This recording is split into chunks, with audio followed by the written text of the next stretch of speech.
قابل صد احترام ناظم صاحب، اسٹیج پر جلوہ فگر مہمانان اعظام اور عزیز طلبہ، آزاد ہندوستان کی تاریخ میں دو دن بہت اہمیت کے حامل ہیں۔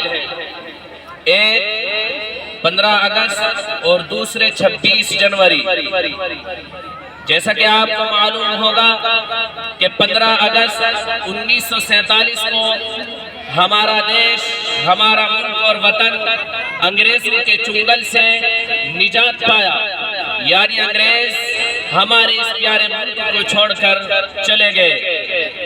جیسا کہ بچوں نے مکالمے میں اور تقریر میں بتایا کہ جب ملک آزاد ہو گیا تو اب اس نظام کو چلانے کے لیے اور اتنے بڑے ملک کو چلانے کے لیے کوئی اصول اور قوانین کی ضرورت تھی۔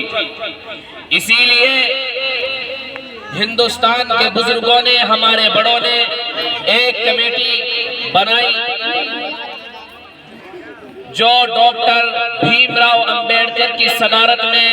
قانون سازی اور قانون بنانے کا کام انہوں نے کیا۔ اسی سلسلے میں یہ قانون 26 نومبر 1949 کو بن کر تیار ہو گیا اور کمیٹی کے لوگوں نے اس کو تسلیم کر لیا۔ اس کے بعد 24 جنوری 1949 میں اس قانون پر دستخط کر دیے گئے اور یہ اعلان کر دیا گیا کہ جو سنویدھان اور قانون عمل میں آیا ہے اسی پر پورے ہندوستان کی عوام عمل کرے گی۔ پھر 26 جنوری 1950 کو اس قانون کو نافذ کر دیا گیا کہ آج کے بعد جو بھی کام ہندوستان کے اندر ہوگا، جو بھی بات ہندوستان کے اندر ہوگی وہ اسی سے متعلق اور اسی پر عمل کرتے ہوئے ہوگی۔ میرے محترم بزرگوں اور دوستوں اور عزیز طلبہ، یہ آج کا دن، یہ خوبصورت لمحات یہ ویسے ہی نہیں حاصل ہو گئے، یہ ایک دو انگلی کھٹا کر یا چند مہینے یا چند سال احتجاج کر کے حاصل نہیں ہوا ہے، بلکہ ہمارے بزرگوں نے، ہمارے بڑوں نے، علماء نے، خاص طور سے مسلمانوں نے اس کے لیے بہت جد و جہد کی ہے، اس کے لیے بڑی بڑی جنگیں لڑی ہیں، اپنے سروں کو انہوں نے اس ملک کی خاطر کٹا دیا اور اپنے خون کو خون نہیں سمجھا بلکہ پسینے کی طرح، پانی کی طرح بہا دیا۔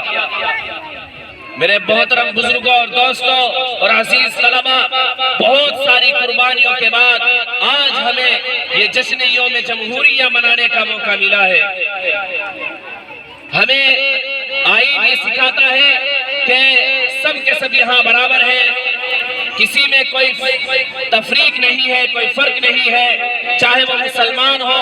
ہندو ہو، عیسائی ہو، سکھ ہو یا کسی بھی دھرم کو ماننے والا ہو یا نہ ماننے والا ہو، سب کے سب برابر ہیں، سب کو سماجی اور معاشرتی، سیاسی اور معاشی حقوق حاصل ہیں۔ میں انہی چند باتوں کے ساتھ اپنی اس مختصر سی بات کو ختم کرتا ہوں۔ وآخر دعوانا الحمدللہ رب العالمین۔